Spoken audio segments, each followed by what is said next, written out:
Hello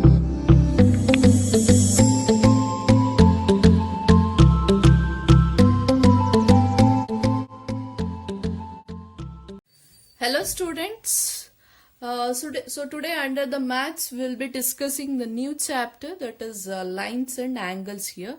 So whenever the lines and angles will come in the lower classes, we have studied some of the basic concepts regarding lines and angles.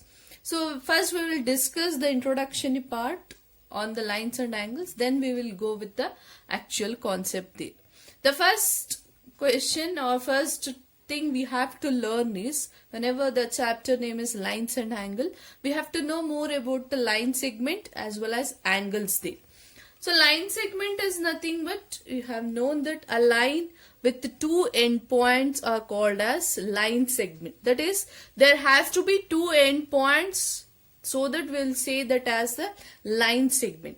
There is not only we'll say it as a line segment, we used to say it as length also. We'll not only say it as a line segment AB, we will say it as length AB, or more preferably we will say it as ray AB. This is the most of the case we will use in this chapter. Instead of saying line segment AB or length AB, we'll say it as ray AB. Ray is nothing but, it is also a line with two endpoints here.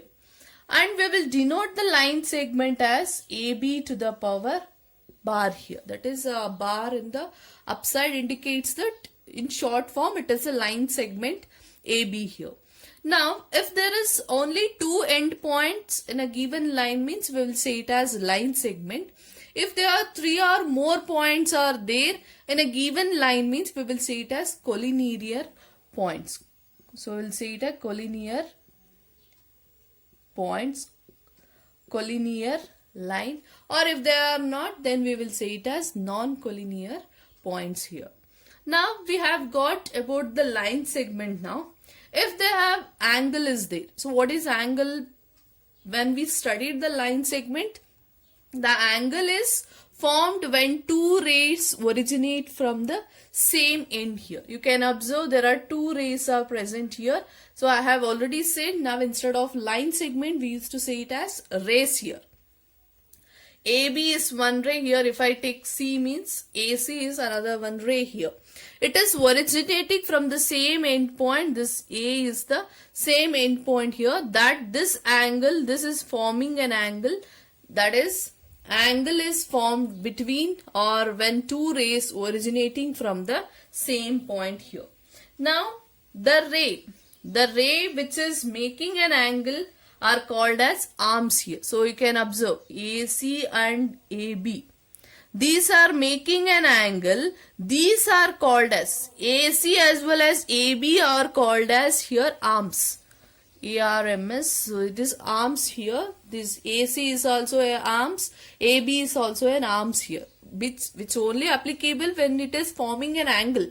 In between them, if it is only forming an angle, then only you will say AC as well as AB are the two arms here with a common vertex. With a common vertex means when these two arms are originating from a single point, that is A point, this A point is called as here vertex. Vertex means it is the starting point or the ending point from where two arms are formed, or from where the angle is formed. This point is called as vertex here. Now based on the angles, there are different types of angles are there, as you have already discussed in the lower classes. That is 5 types: acute angle, right angle, obtuse angle, straight angle, and reflex angle. Now what is acute angle? We have already known angle which is, so this is the here, angle less than 90 degree. That is, we will say it as, it is angle between 0 to 90 degree is called as acute angle here. And the right angle is nothing but angle which is equals to 90 degree. Equal to 90 degree is called as a right angle here. And obtuse angle, you have known this, so that is the angle. So angle which is, let me write it as Y here, angle greater than 90 degree but should be less than 180 degree. So less than 180 degree is called as obtuse angle. That is the angle between 90 degree to 180 degree. And the straight angle is, you have already known, that is the angle which is exactly equals to 180 degree is called as straight angle here. And the reflex angle is nothing but angle, we'll say this, let me take it as Z. So angle which is greater than 180 but less than 360 degree, you'll say, that is angle between 180 degree to 360 degree is called as reflex angle here. This is the types of angles which we have already known, just have revised them.